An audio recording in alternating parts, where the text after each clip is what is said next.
We're going to talk today about intolerance, which of course is a great subject for a sunny southern Arizona afternoon on a weekend. My idea here is to talk a little bit about the way our country is operating currently in 2020, and to see whether or not we can look at a different time and a different place and learn any lessons about how we ought to be treating each other, or thinking about what other people think about us. Whether we will get there or not, I don't know, but here we go. Actually, you know what? Let's see if we got the right thing. Yes, we did. So, as we just got a little taste of, there have been a lot of people saying in the last couple of years that our country is now more divided than at any point in its history since perhaps going back to the time of the Civil War, which was a pretty divisive time. And you don't have to agree with that completely, but you probably would agree that we sort of do live in a polarized United States. There's a lot of divisions on social issues. And just to give you a sense of what I'm talking about, certainly there's been a lot more talk about racism in the news over the last several years, and of course the Black Lives Matter movement sort of epitomizes this, the national discussion about race, which is often not a discussion, but sort of yelling match in respects. There's been a big uptick in hate speech over the last several years, a rise in white nationalist groups, maybe that's exemplified by the Unite the Right rally in Charlottesville a few years back. So this is going on as well. There's also a migrant crisis, a series of people trying to migrate to our country, having difficulty getting in. Our country is now trying to impose limits on the number of people who can come and limits on the places from which people can come to our country. And there are people on either side of this debate very vocal about whether or not we ought to be allowing anyone to come in, or whether we should allow particular people to come in as well. In southern Arizona in particular, I think that last issue hits us especially hard because we live in a border community. And we deal with the fallout from this debate much more than, say, someone in North Dakota does, right? We've got people coming across our border as well, and unless you've been under a rock for a while, you know that this is a huge issue in southern Arizona. There's debates about, again, whether we should allow people to come in claiming sanctuary, whether we shouldn't, whether there ought to be a wall separating Mexico from the United States or not, and people have debated this and protested this, sometimes evidently wearing masks for some reason, I don't know why, but this is an actual protest from southern Arizona. Again, if you live in Arizona, you know that there are related issues to this, not just the debate about coming into the country, but about sort of the different races in this part of the world, and whether or not different groups can get along. A couple things that I think really epitomize this. Several years back, the debate over SB 1070, you might remember this. This is the law that the Arizona legislature tried to pass, which, among other things, would give police the power to stop people solely because they suspect they might be in the country illegally. This caused a lot of public outcry. And even closer to home, not just southern Arizona, but Tucson itself, there have been a number of debates over the last several years about sort of external cultures that are not sort of white American culture. One of the best examples of this here was the debate over the ethnic studies program in TUSD. And some claims that the program was essentially racist because not just promoting Latino culture, but it also denigrated other cultures as well. So this too was a roiling debate and caused a lot of protests, and there was a lot of heated, passionate speech on either side. Hopefully, even if you don't agree with my assessment here that we're in a polarized culture, you get the sense, though, that we are living in times when there's a lot of disagreement, and there's a lot of one side, other side yelling at each other and not necessarily listening. That's where I'm going to start with my lecture, my fun Saturday afternoon lecture. Like I said, my idea here is maybe stepping back, going someplace else, learning from other people will give us some insights into what maybe we can do differently, and hopefully advance some of these issues instead of making them shouting matches, which is what I think a lot of them are right now. And what a surprise, we're going to go to Egypt. I'm someone who studies ancient Egypt, so any excuse I get to bring it up, I do it. So that's why I'm bringing it up. Also, I point out desert, so obviously that connects to Tucson. But again, I'm going to give you a quick overview of this civilization to give you a sense of what we're talking about. So, Ptolemaic Egypt, this is a roughly 300-year period in the history of Egypt, 323 to 30 BC.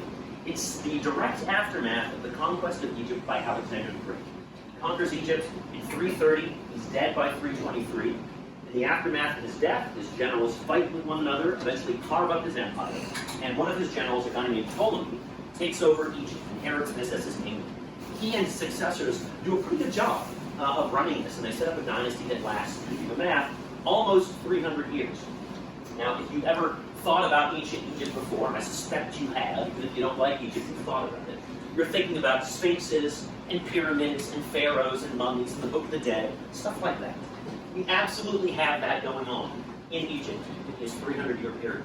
But what we also have, which makes this very different from much of what came before, is we have essentially an occupation government that is ethnically different from the Egyptians. 99% of this country is ethnically Egyptian. We got the gods, we got the pyramids, we got the mummies.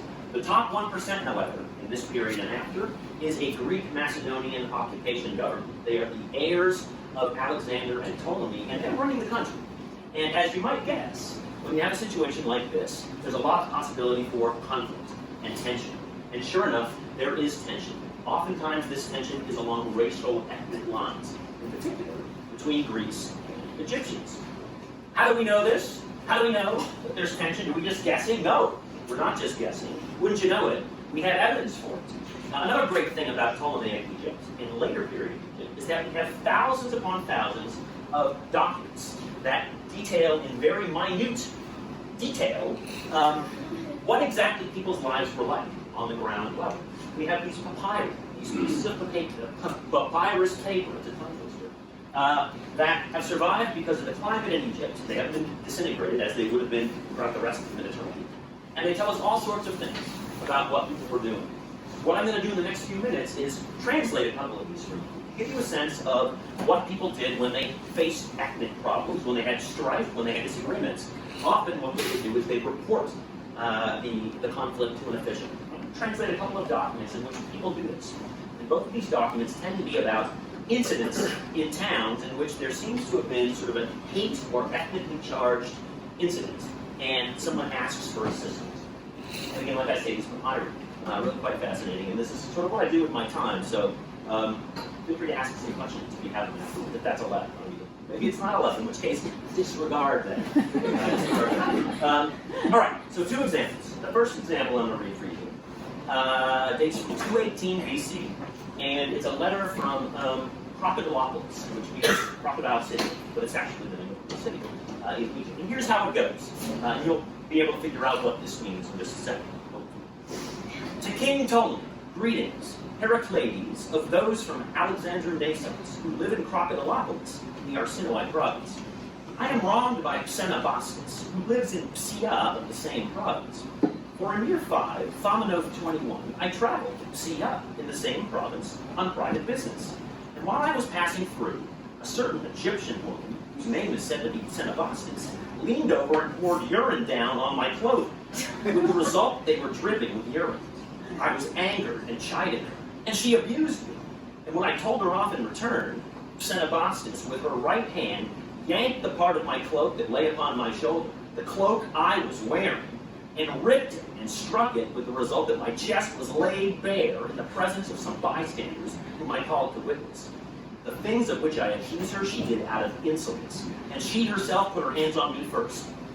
She was rebuked by some of those present for the things which she had done to me, and as a result, she left me behind there and went inside, from where she had poured the urine on me. I need you, king, if it seems best to you, to not overlook me, having been treated with insolence so outrageously by an Egyptian woman, I being a Greek and a foreigner, and to tell Diophanes, the governor, to write to Sojournes, the man in charge, to send Bauschatz to Diophanes, so that she may appear at trial with me about these matters.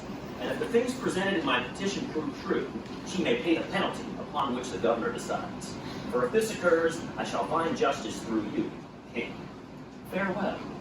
So there's the letter of Heracleides. Anybody want to guess what this is? It's a chamber pot, yes. This is a late 2nd millennium BC Egyptian chamber pot. So several hundred years earlier than the one that Bauschatz used to dump pee on Heracleides, but it's the same general idea. That was your nighttime bathroom in ancient Egypt. Anyway, so we have this letter from Heracleides complaining about an assault. This is a letter that is charged with a lot of anger, and I would say borderline hatred, if not real hatred. A couple things to point out that I think are significant. One of the things that he does, he lays heavy emphasis on the fact that he is a Greek. He's a Greek, how dare a Greek be treated as Greeks? He's pointing this out because clearly he believes that there's a superiority here. He is superior to the woman who did this thing. He also thinks that by indicating his Greek status, he's going to curry favor with the king, or whoever ends up reading this letter, who is likely a Greek, who runs the administration. So he points this out. Even better is the fact that the person he's complaining about is an Egyptian. Egyptian is definitely lower down on the social scale. On top of being an Egyptian, it's a woman as well.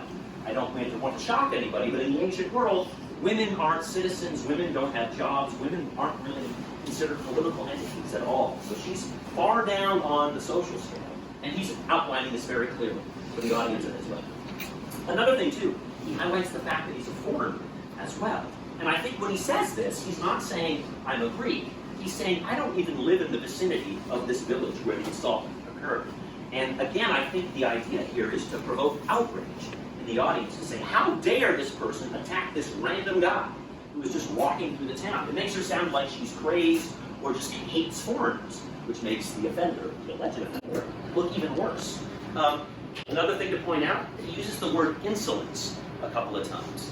The word insolence here is the Greek word hubris. And if you've taken high school English, you might have learned the word hubris before. You might have learned this, say, like, and when you heard about Oedipus Rex, hubris is this sort of, you're just disregarding the gods, you're sort of above the law, nobody can touch you. In a legal context, hubris is basically adding insult to injury. If you say someone acted with hubris, it's not just that they beat you up, it's they beat you up and they wanted to humiliate you as well. It's kind of like the difference in our society between a crime and a hate crime, right? The end result physically is the same, but there's kind of a psychological component that makes one of them worse. And he's underlining this. He's saying that she's sort of depraved and evil in what she's doing. So it looks really bad. It looks really bad for Xenobastus. And Heraclides is just saying, oh my gosh, I can't believe I was treated this way. But you gotta stop. When you have a letter like this, you have to stop and ask yourself, is there another way to understand what happened here? Was this really a deranged, evil Egyptian woman who wanted to pour pee on Heraclides and every horrible Greek man who walked through the village? Or could this possibly just have been an accident where she dumped the chamber pot out the window, he got into it, and then an escalation occurred, and there was a fight? We don't know. We don't know because all we have is this one letter. This is one of the more frustrating things with my field of work. You often just have a letter, you don't know what the other side says, you don't know whether the letter was sent, you don't know if there was a trial, and you don't know what the outcome is. So you have to ask yourself these questions because there's a lot that you don't know. Notice how I went like this? This usually means that's an important thing to remember.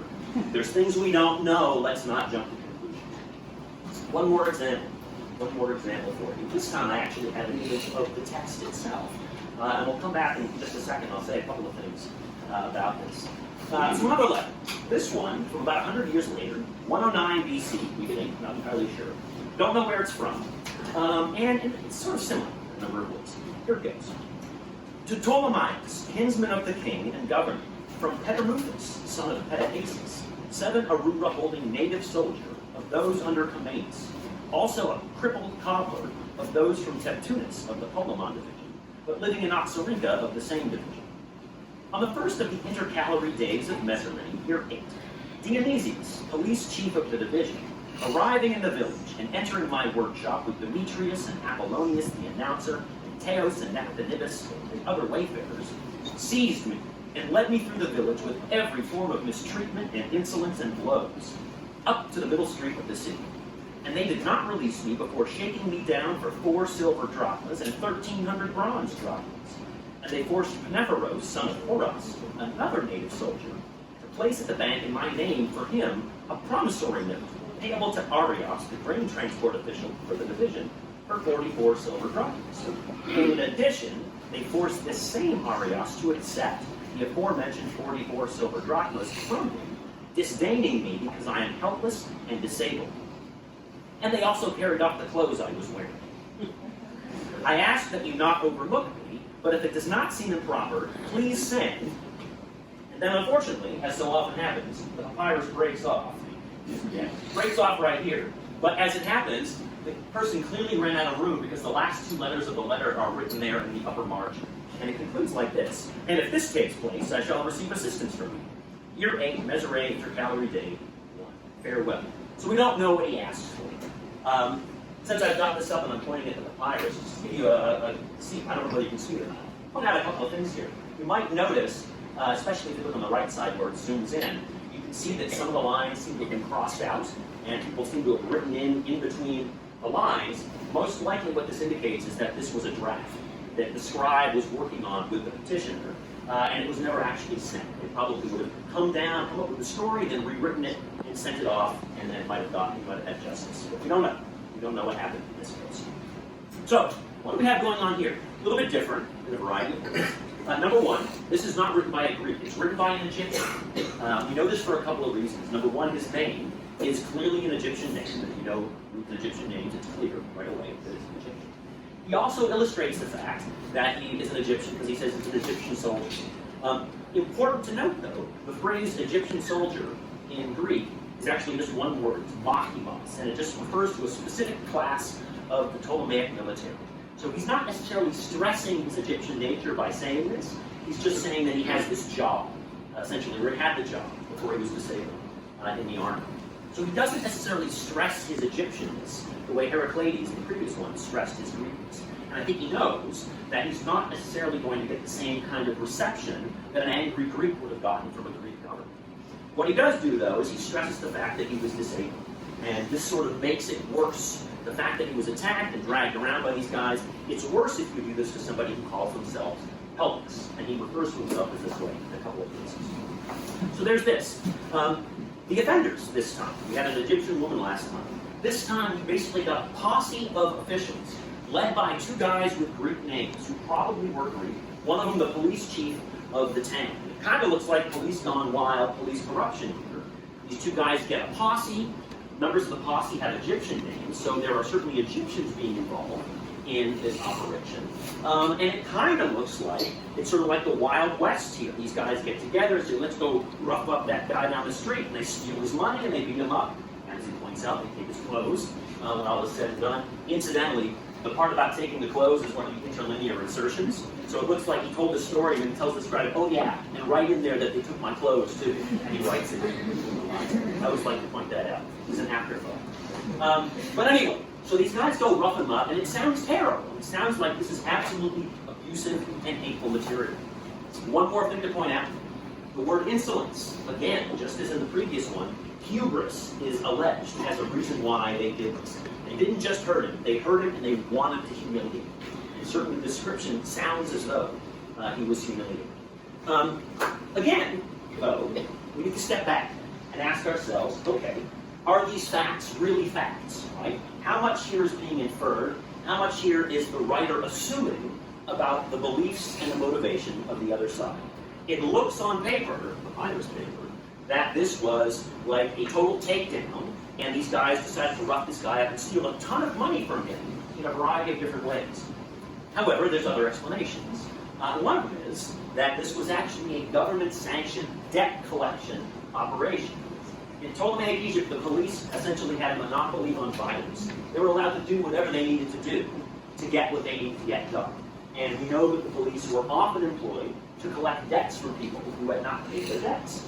And often, the debt collection process wasn't as nice as rapping on the door and saying, please give us a check, mail it at your earliest convenience. It involved beating up and dragging, and often hauling someone off to jail and leaving them in jail until they paid up.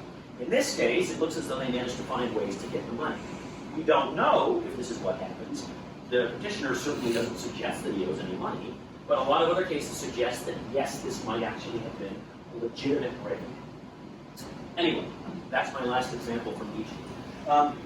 As I finish up here, let's step back and say, okay, what did these two random papyri from Egypt teach us about our discourse here in 2020 in southern Arizona, about race, about discrimination, about intolerance? I was hopeful when I started this process that I would see these clear connections, and I'd look at these papyri and be like, oh yeah, this is what we've got to do. And I didn't quite get there. But what I got was some interesting parallels in terms of what is not there. What is not in these letters, and what is not in the discourse, or actually just sort of the yelling match, that we have about a lot of these issues today. And there's a couple major things, I think, that are worth underlining. Number one is there is an assumption about the other side.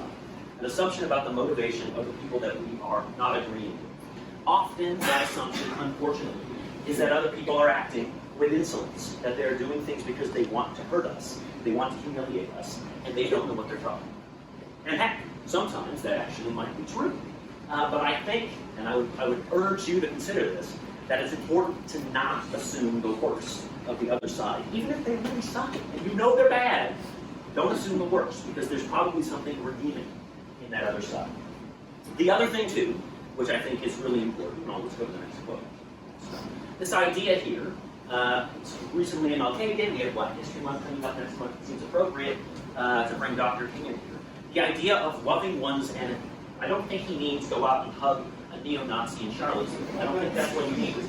I think there's the idea here that you need to at least come from a place of understanding what the motivation of the other side might be before you vilify it and you yell at them. I think that's an important first step. And I think an important second step will come via another quote from Desmond Tutu, Archbishop Desmond Tutu.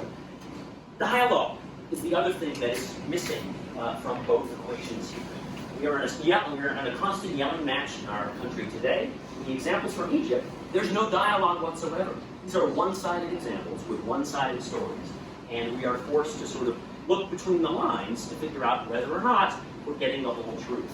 And importantly, and I would urge you to maybe take this away with you at the end of this lecture, the idea here is you don't want to spend all of your time in your Facebook group talking with people who think the exact same thing as you do, because that just reinforces your beliefs, and it doesn't help you essentially reach out and maybe reconsider what you think about an issue, or consider that someone else isn't as evil as you thought they were for thinking a little bit differently than you do. Those are my two takeaways. And I'll leave you again with this fractured image of the United States painted on asphalt or something. It's a fractured country. It will continue to be fractured, I think. But I'm going to revise my graphic. I think what we need to think of, instead of the broken pavement United States, let's think about a country with two parts. But let's think about two people looking at each other, not screaming, not yelling, but ready to engage in dialogue, saying blah, blah, and bleep, bloop, whatever you're going to say. But I think dialogue is the important takeaway. And I think that's a lesson that an American living in southern Arizona in 2020, as well as an ancient Greek or an Egyptian, would do well to learn. Thank you.